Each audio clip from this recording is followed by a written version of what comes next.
Alrighty. Good day and welcome to our clan podcast.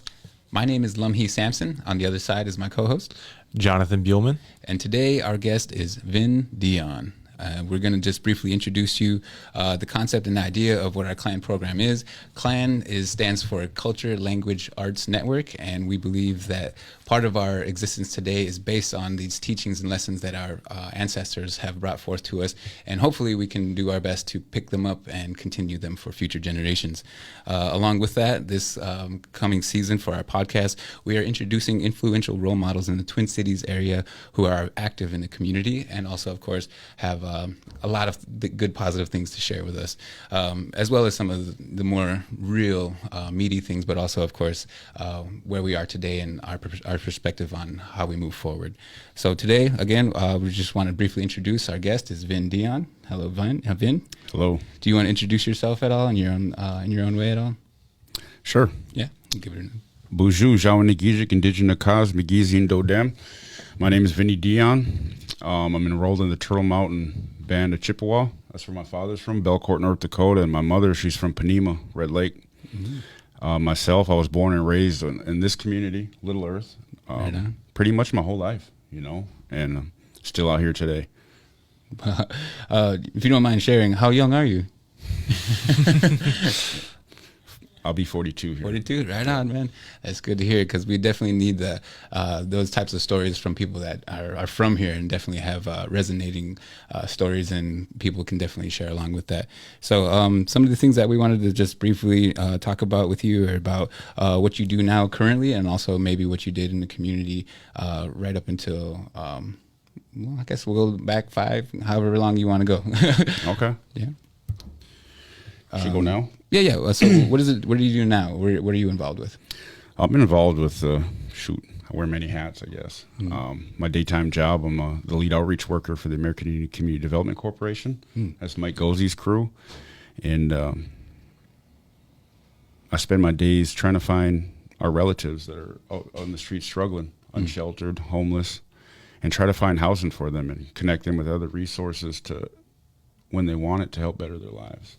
That's amazing. Definitely something that's needed, especially as we all, we live and work right here in Franklin Avenue, so we are well aware of these issues that are troubling our communities, and so there's definitely space and a niche for people like yourself to be able to come and help them find the way out. Is there anything that you wanted to ask, Jonathan? Yeah, so quick question. How was the removal of the Franklin kind of the homelessness? Did you have anything to anything to do with not removing anyone but per se, but just helping with finding people either new places to live or helping with people that needed help? Mm-hmm. So that's what we do pretty much on a daily basis. That's what we're trying to do. So lately they've been reaching out to us, like the MPD or the Metropolitan. It depends on where they're at, right? Yeah. Each encampment, someone owns that property. So it might be city property, it might be owned by Metro Transit or MnDOT or whoever it may be. Yep. So we've been building relationships with some of the different places. What are all the people that you work with then? So specifically on the camp closures? On the camp closures. Camp closures, recent, very, very recent, MPD reached out to us. And I'm glad they did, because in the past when they do these camping closures, like they're coming in guns blazing, raiding, tearing down, and it's scary. It's scary for the people living out there, right? Mm-hmm. And it terrorizes them and it causes them trauma, So then you have other groups coming out here, people that deem themselves protectors or camp defenders or whatever they may be. Mm. And I know a lot of them too, and I'm friends with some of them, and you might have seen it on the news where they were, having a standoff with the cops and fighting with them and getting arrested. And so they reached out to us. So now they're not coming in hardcore. They're not coming in tearing it down. They call us, hey, Vinny, can you come out here? And it's more of like a soft closure. But also at the same time, we get to watch them to make sure they're not over here traumatizing our people. Right. And more of a diplomatic approach, really. Exactly. And also they know we're there with, we got our phones out and whatnot. So we're gonna we got our own body cam. We're gonna let the community know what's going on, right? Sure. Yep. Cool. So how did you get involved with that, or how did you start, or just start with that program, or how did you start with that to be able to help those people, or how did they reach out to you? You said you started working with Mike Cozy. There you go, Mike Cozy. Yep. So yeah, how did you start working with him? Well, I'll give you my story. I've been working with them a little over 3 years now. I got out of prison 4 years ago. Okay. So that was always my job and my goal after I went to prison and I sobered up and I started taking all these classes and figuring out who I was as a person.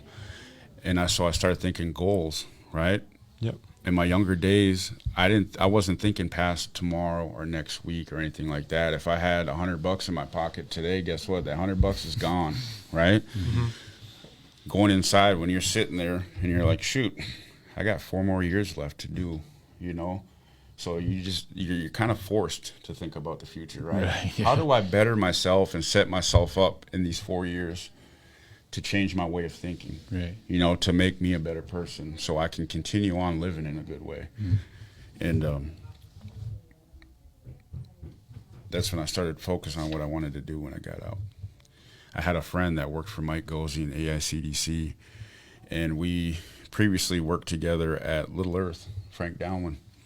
And he knew the heart that I had for the community, being from the community. I just want better for the community. So when he took a prison phone call from me, I'm explaining everything going on. He's like, you sound good, bro. You know, like when you get out, I'll see what I can do. Yeah. And so when I got out, Mike hired me as a security guard. Actually securing this building right here and the other Many Rivers building. Oh, cool. So, yeah, it was my first job coming out here. And at that time, we were having a lot of people that were homeless and unsheltered breaking into the buildings and coming in, sleeping in. So I remember on my first day, I came in on the weekend, and I go in there, and there's about 9 people in there. And, like, one of them is, like, my really, really good buddy that I grew up with. And I woke him up, because he was sleeping on the ground. I'm like, hey, bro, sorry, man. You got to get up. And he woke up, and he looks up at me, and he goes, Vinny, when did you get out?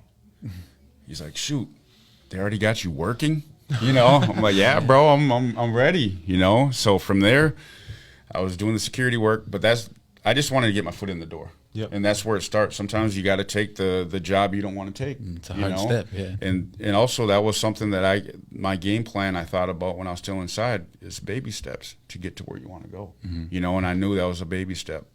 Sure enough, I went from there to actually we opened up an outdoor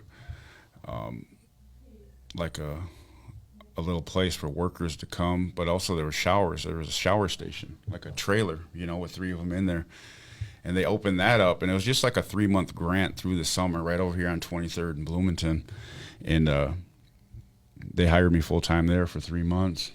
And I was just washing out the showers after people took a shower, mm-hmm. There every day, focused, being nice to people, knowing everybody already, building those connections back up.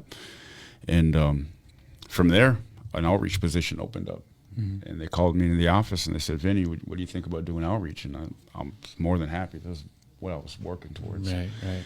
And I've been doing it for 3 years now. Now I worked my way up. I'm now the team lead. We also have a nighttime team that drives around transporting at night, transporting people from out there in the streets to detox a lot of times. And also, too, we have a drop-in center over here that's open, 7 to 7, 7 at night to 7 in the morning.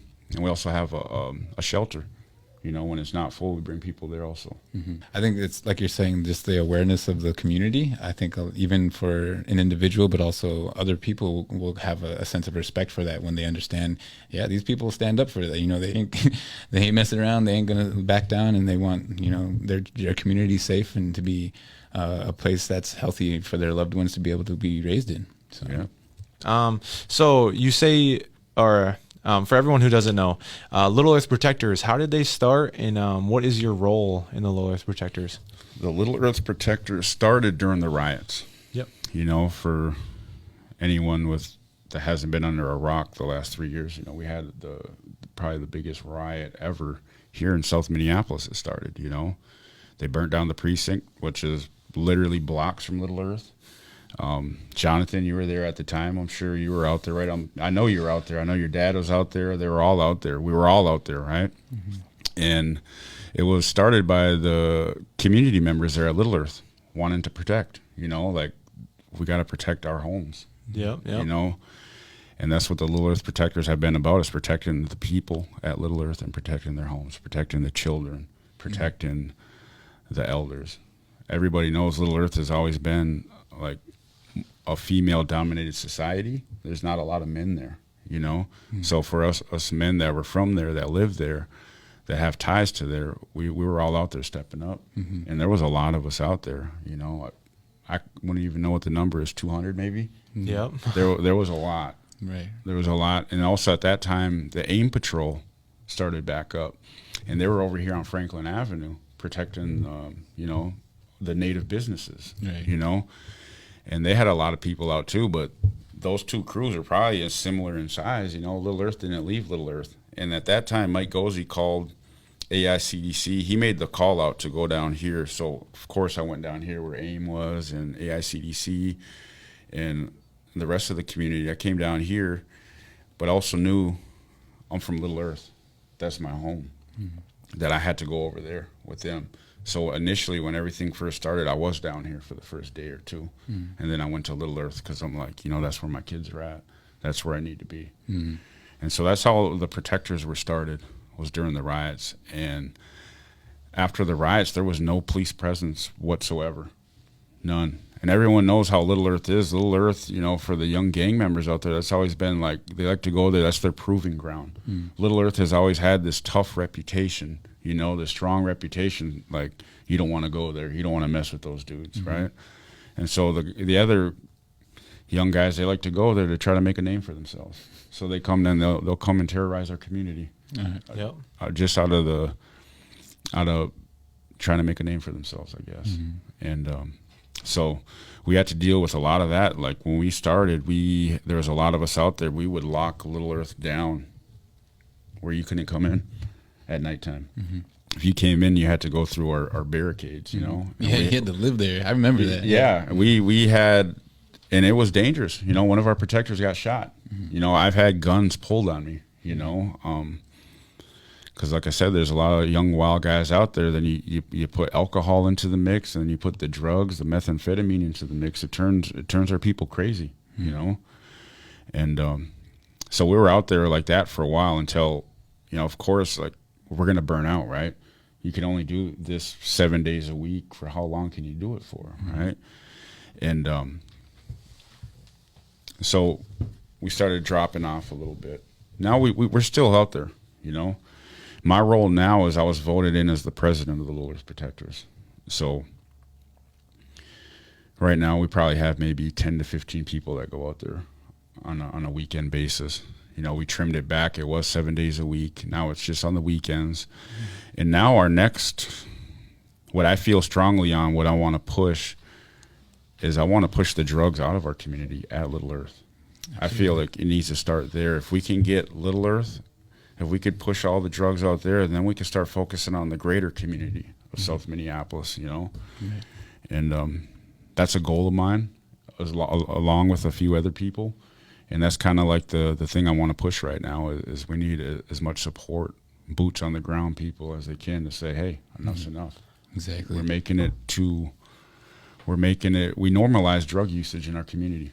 Where people are running around out here with needles in their arm and they're smoking their meth pipes out in the open, and our kids are seeing that, and they're not being arrested for it. And so we're showing our kids it's okay to do that, and it's only going to get worse before it gets better. And to me, I think it's time for us to put up or shut up, and we got to put up. We got to put our boots on the ground. We got to say enough's enough, and we don't want this here. It was another thing too is that me, I've lived in Little Earth my whole life too. I'm 24 years old. I just moved out like 2 months ago, so it's kind of funny. So I was there during the whole riots and everything, and then when we were shutting Cedar down, when when there was zero cop presence at all. It was very scary, and it was very real too. So a lot of people are kind of forgetting how real it was. And then it was it's actually very, I mean, for me it was very awesome to see how if you weren't a resident, you weren't allowed to be in Little Earth. And I've seen from my point of view, I don't have statistics, I don't have numbers, but just for like for random cars that would drive through. I mean, I'm not saying they could be drug dealers, maybe, I don't know, but I feel like that number cut down significantly since the riots and everything like that. It cut down because we had a lot of strangers not coming through as much, and I feel like Little Earth Protectors helped with that a lot, And then since their presence in general, I feel like just I wouldn't say drug usage or selling of drugs has went down a whole lot. I'm just saying from my perspective, I've seen it drop significantly from random people coming around or people I don't know or cars I didn't know. I was just like, okay, this feels more safe. It felt more safe. It felt more community based, and I felt safer living in Little Earth since then. So that was really awesome.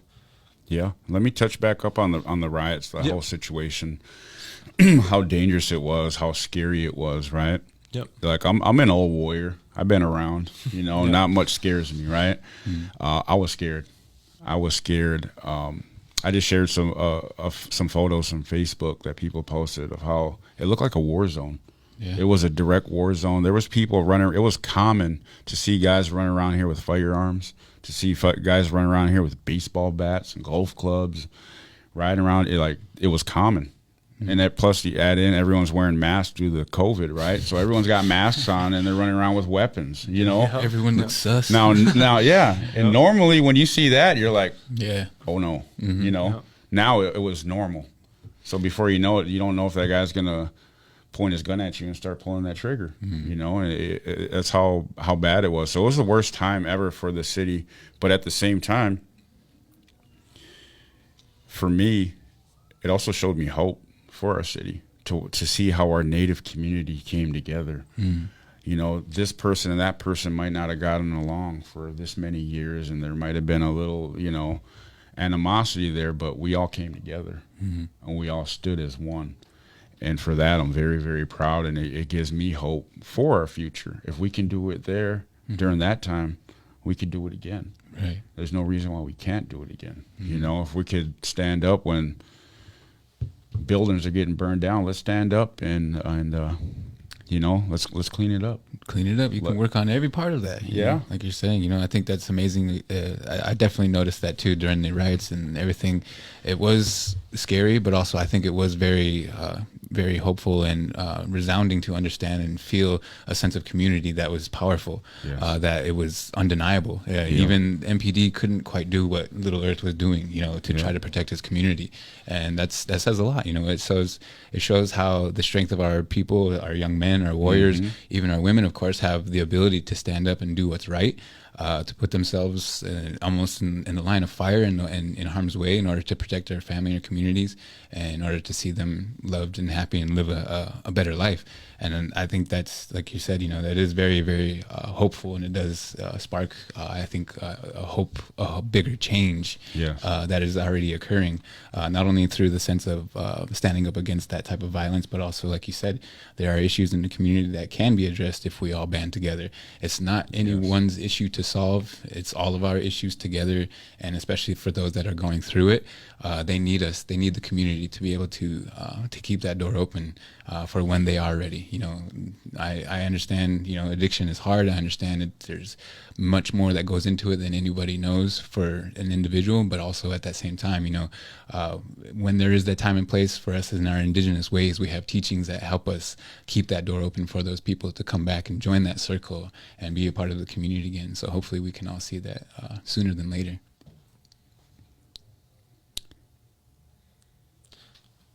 Awesome point. Great words. Yeah. Yeah, and it was crazy too, because then you could see, like Vin said, a lot of people who didn't like each other, or maybe even other, I mean, like other gang members, or say someone was, I mean, you know, they didn't had beef or things like that. I mean, like they put that all to the side just to protect the community, protect the kids, protect the women, protect the elders, especially. We had a couple elders try to like stay out and try to protect, and we're just like, no, just go home. We got this. We just want everyone to be safe, and it was really awesome because you've seen how the community came together, and that's like the first time in a long time you see a lot of natives just all band together, all differences to the side, and just come together as one. So it was pretty awesome. Definitely beautiful, beautiful, beautiful feeling. Feel the love, you feel the community, you can feel the strength of the community coming together, and that's why it gives me hope. And I wish we can still band together. It's something I've been working on these last 4 years since I've been out, is community building. So we can all work together. So you all know, everybody knows what's going on, because everyone plays different roles in the community, right? And we might not all know what everybody does. You know, like the podcast, I just now watched my first podcast because you guys called me. I didn't know, you know what I mean? Sure. Yep. So just like what I do, you guys don't know what I'm doing until I let you know. So it's community building, us coming together, visiting, talking amongst one another. Absolutely. You know, saying hello. Like that's a big thing too. Just saying hello. You see another Native person walking down the street, hello, introduce yourself. Yep. You know, that builds community. That's honestly, I remember hearing that. Like that was like an indigenous teaching that was goes back to time immemorial. Like no matter who you cross paths with, give them acknowledgement, say hello. You know, like introduce yourself. And you know, I remember I had that same teaching for me when I went to New York City, and I was trying to say hello to everybody, and like they all just kind of snuffed at me. I was like, oh my gosh, what's going on? But anyways, like you're saying, you know, like if we all start to be present in our community and be aware of each other and acknowledge each other, this environment will change dramatically. And I think that what you're doing is definitely sparking that and is creating that change. Even for you, I don't know when or where it happened, but this idea of your potential and your influence in the community, your value, and of course the potential that you have, what you want to do for yourself. You know, it's I think it speaks volumes to the potential that each of us have individually, but also as a community, especially, you know, seeing these changes happen. Yes, and that makes us stronger as a community, each and every person. Everyone brings their values and their strengths to the table, because not everyone's good at everything, right? You know, someone might be the best speaker, someone might be the best organizer.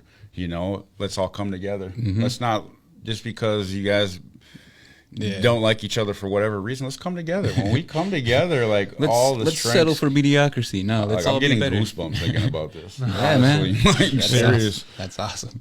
And so one thing I wanted to ask you too also is, you're a singer, right? I am. Who do you sing with? So I'm a powwow singer. I grew up singing at 9 years old at Little Earth. We started a drum group over there.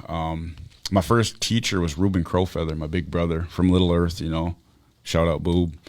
And he must have been only about 16 years old himself, right? We're like 8, 9 years old, and he's always been our big bro. And he brought a drum to the gym one day. He's like, "Come on, come practice with us." Wow. Of course, we're being shy, right? We're like, I don't know. I don't know. Yeah, so he's sitting at the drum. He shows us how to hit the drum, and he starts going over a song. Now, to this day, I don't know what the song was we were singing. Maybe Memagwesi could tell me.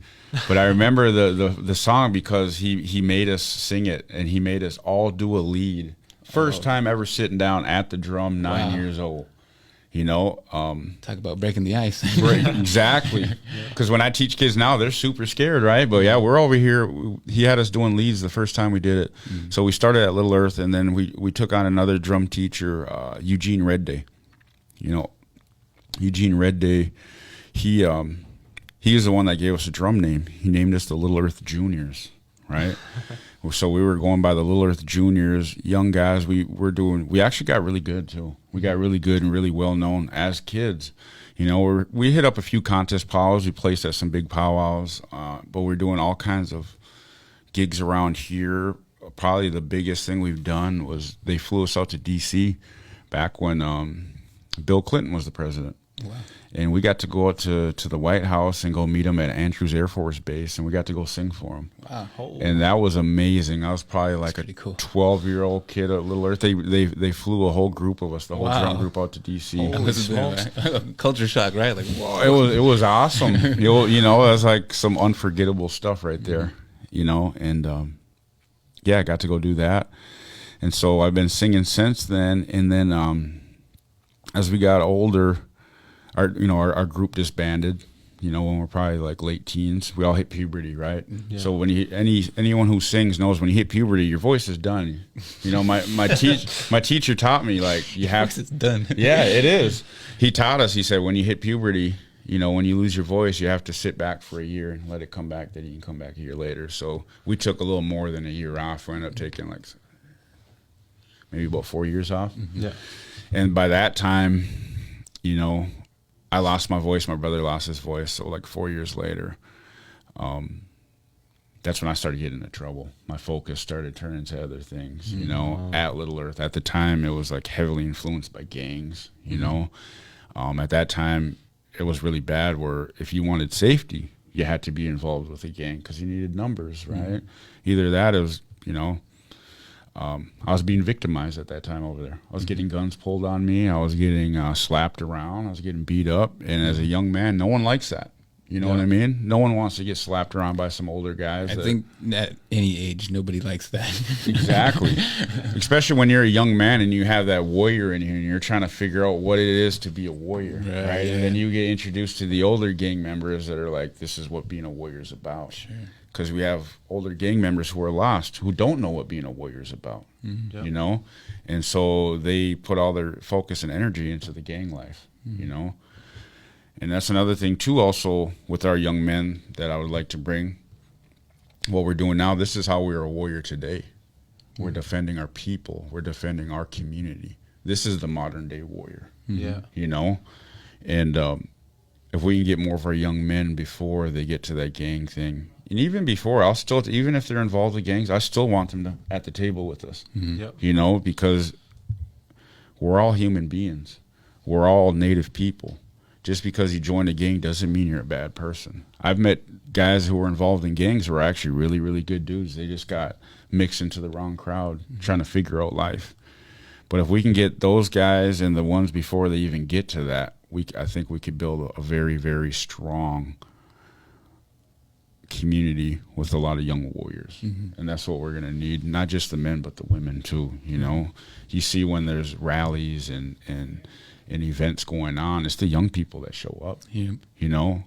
No disrespect to my elders, love them. They did what they did their time. I always go to my elders for advice before we take any kind of action on anything like that. If I have an idea, I go to them. What do you think of this idea? You know, can we do it? And of course, we're not always going to see eye to eye on it, because us younger people, we're still ready to rock and roll, right? You know what I mean? We have that warrior, and it's like, we'll step up. You know, we'll take whatever hits are coming to our ways. And our elders that have been around, you know, they've also seen us getting beaten down, you know, from the boarding schools and the traumas they faced, you know what I mean, of always losing. And I mean, that's what I like about the old school Aimsters. They showed us how to win again. You know, they showed us that we have a voice, that we are a people, that we are still here, you know, that we're coming, you know, and that's what we're trying to do. We're trying to carry that on, carry that voice on, carry that spirit, carry the togetherness, the bringing community, that we are stronger together, that the power truly is with the people, you know. Now that I think about it, go ahead. When you asked what drum group I sang with, yeah. That's how we started. Was the Little Earth Juniors coming up, right? I get back into singing. I started singing with a group called Buffalo Horse. Then from there, we restarted, the guys around here, we started Little Earth back up again. So that's the name of my drum group that I'm the lead singer of, the Little Earth Singers. And also, I travel the powwow circuit with my brothers. They're called Southern Boys. It's a drum group that sings Southern, right? And they're based out of Lawton, Oklahoma. My brother, Kelly Cable, he's from Lawton. He moved up here to the city, to St. Paul, and he recruited me, and like a lot of the singers are actually from up here now. Southern singers living in the Twin Cities now, right? Which is pretty cool though. And so I've been traveling around the powwow circuit, across the United States singing with Southern boys. So that's who I've been with. Right on. Like, That's cool. Celebrities, man. Awesome. No, I mean, it's kind of funny because then I didn't know we had a celebrity in the building, sung to Bill Clinton and everything. Or then did you sing to Bill Clinton, or was it just more in like, I mean, like kind of In the area? no, we sang to him. So it was a group of Little Earth kids. It was, they flew us out there. There was like a photography program for Native youth all across the United States. I think it was called Shooting Back. Yep. And they had a gallery opening. The guy who was running the gallery, he was connected in with all the politicians, like closely. So we got to go sing for the Attorney General, Janet Reno. We got to go meet the Vice President's wife. I think it was Tipper Gore, her name was. We got to go to the White House, but we met him at Andrews Air Force Base, and we got to sing for him as he came down. Yeah. And it's pretty cool. As we, the older guys in the group, they're like, let's sing him a Sneak Up. Oh, yeah. So we sang him a Sneak Up, bro. Yeah. So it was awesome. Yeah, that's pretty cool. So this next section is going to be our ATOD section, which is alcohol and other drugs.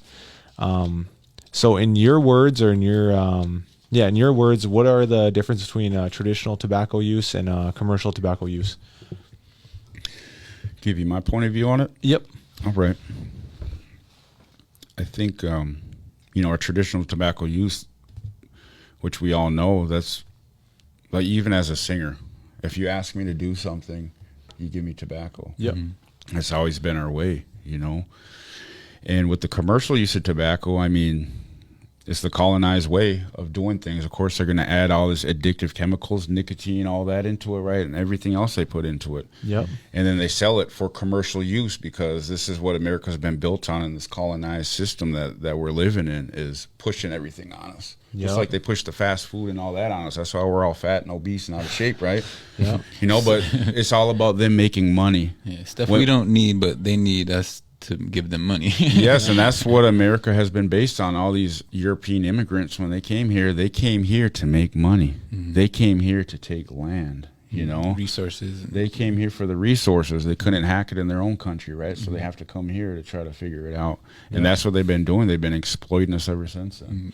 And I feel like commercial tobacco use, they have been exploiting us, Look how big they are. Those are probably billion-dollar companies. Yep. And that was their way of marketing gimmicks and all this other stuff, making it look cool, right? Getting us addicted to it. And then it's just been passed on. Now look at it. Now it's going away from the big tobacco companies to now it's, I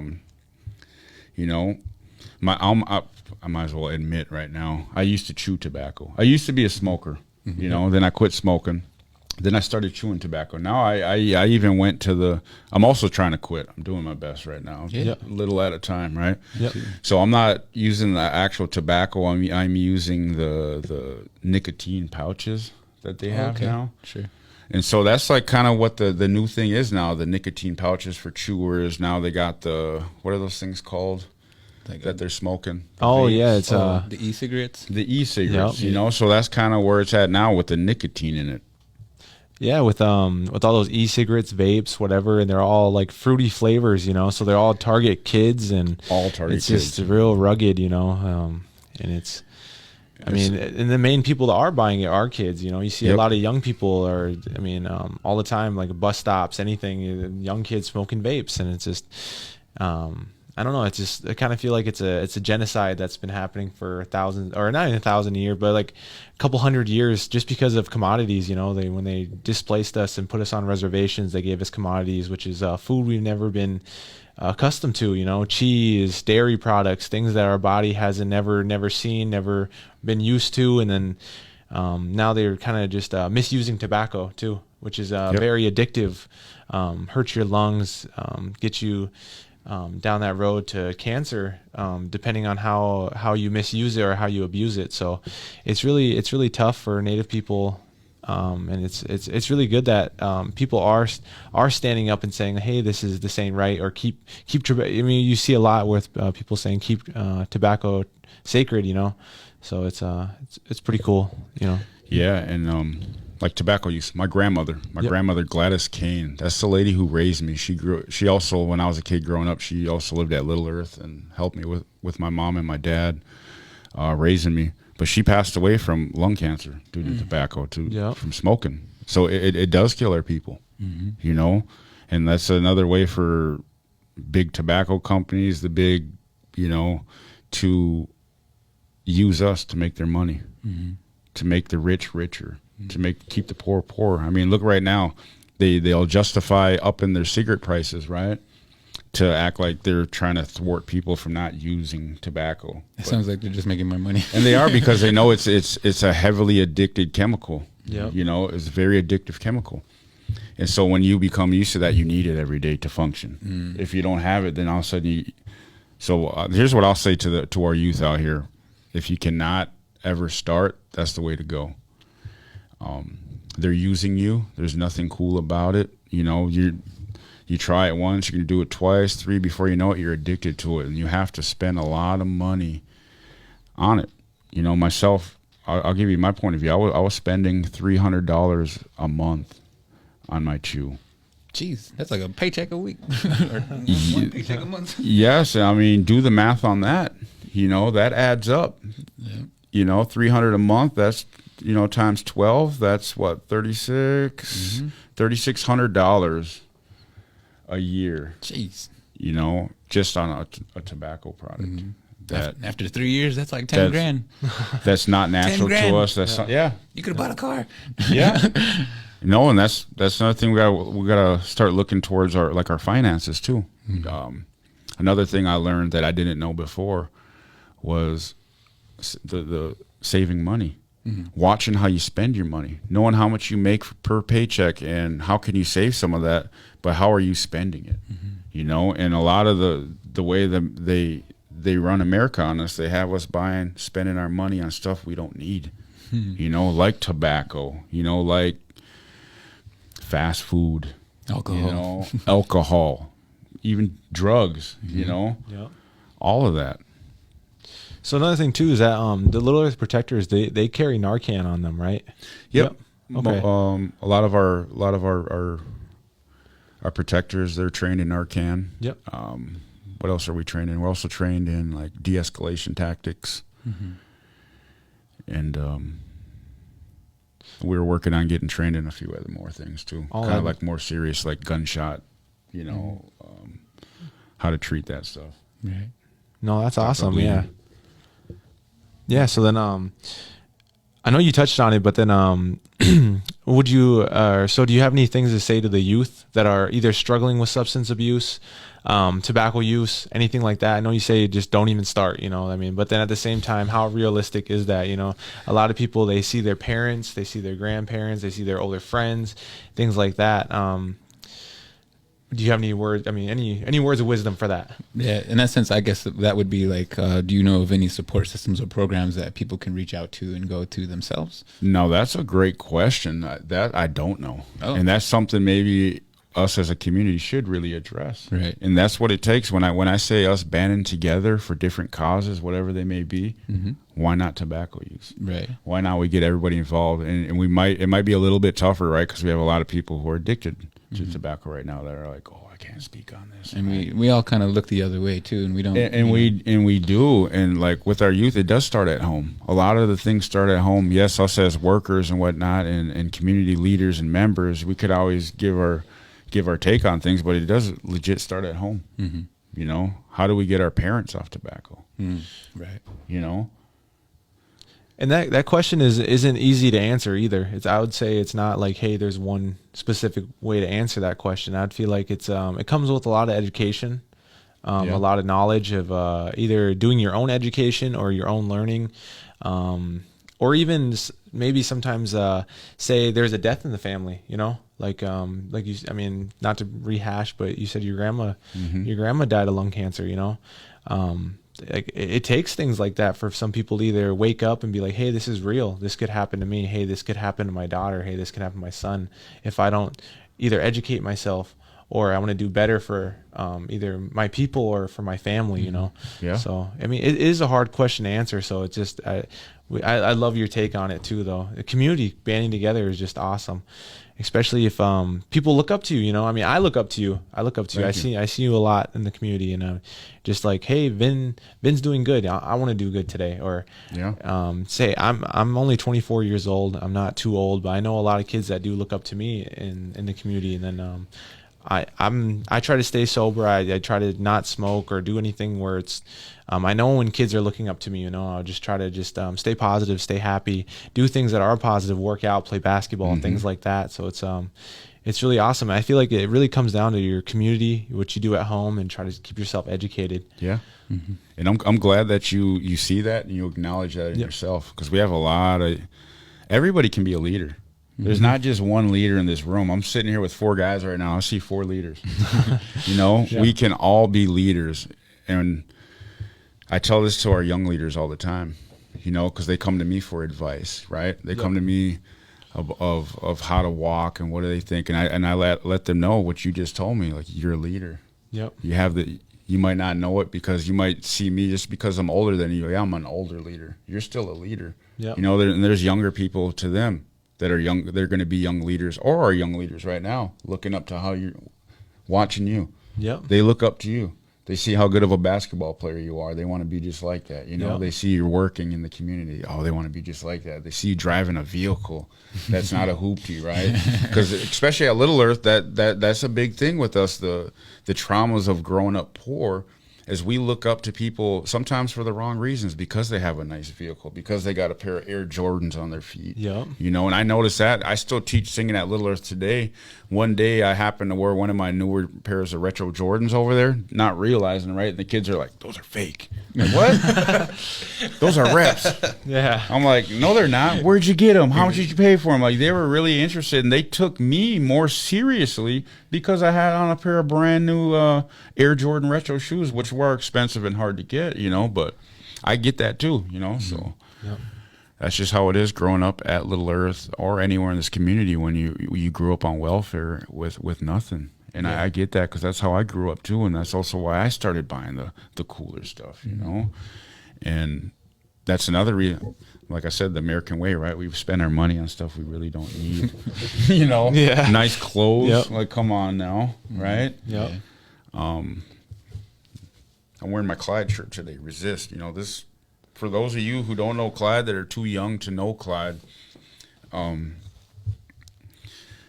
big time role model for the community. That, like, when he walked in his prime, when he walked in the room, you felt him. Like, he had that presence. And when he showed up, things were going to get done. He actually helped him with the American Indian movement. They helped build this community. A lot of our nonprofit Native agencies we have right now, they help start those. Little Earth included is the biggest one to me. Being from Little Earth, that's also what attracted me to the movement. Is I feel like without the movement, I'm not who I am. There's no Vinny Dionne without the movement. Yep. I came from Little Earth. They started this community, this beautiful community right here. There's nothing like this anywhere you go. Not this size. Like, our other neighbors, they might view it as, the Indian reservation, right? But we have our own community in the city where all you see is natives over there. That is a beautiful feeling, considering how our numbers are overall, how this was our country and we're once a proud, strong people, how we got dwindled down to, now we only have little reservations that are way out in the middle of nowhere. Now here we are in the city. We have a Little Earth that's right here in the city. You get the city vibes, and you also get the vibes from being around your people. The love, the respect, all that. Yeah. It's really cool, too, because it's all different tribes, all different people from kind of everywhere, too. I mean, it's not just Ojibwe, Dakota. You get a kind of different people from different places, so it's all different cultures too. So even though Native people are just Native, it's always good being around your own people all the time. So that's really awesome. Yeah. Okay, so on that note, we're kind of short for time. So any other things you guys want to touch on, or Miko? Is there any is there any way or place people can find information or follow you on Facebook or Instagram or anything like that? Yeah. Well, my Facebook name is Vin Dionne, Vindion. I'm on Facebook. Look me up. Shoot me a friend request message. I'll add you. I add everybody. If you're from this community, I'm going to add you. Yep. You know, as long as you look at your as long as you're real, you're a real person. I will add you. Not trying to sell me stuff. No. And you can contact me there anytime. A lot of people do for like security work. People contact me like if there's something going down over here, we need help with this. They will call me right there. Like they'll even call me on it, you know, or message me, and I'll try to get to it or send someone over there. And also, what am I on? I'm on Instagram. I think it's also Vin Dionne, Vindion 612. And I am on TikTok. I just started doing TikTok.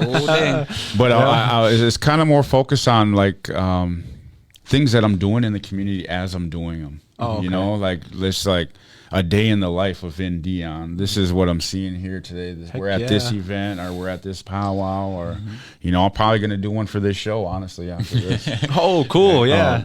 I got a small following on there, maybe like 900 people, but I just started it a few months ago. Sure. And that one is Big Vin 612. Okay. Yeah, BIGVIN 612. Why I chose that name, I don't know. You know, I might have tried to do Vin Dionne and wouldn't let me. I tried like 10 different names on there, right? And that was the only one that stuck. So Yeah, that's it for today's podcast. Our show, I guess. Yeah. Thank you so much, Vin. Thank you so much, Miko. And then Meme Igwesi behind the camera, technology specialist support. Alrighty, I think that's it then. Thank you guys. Awesome. Thank you. Thanks for having me. Madu.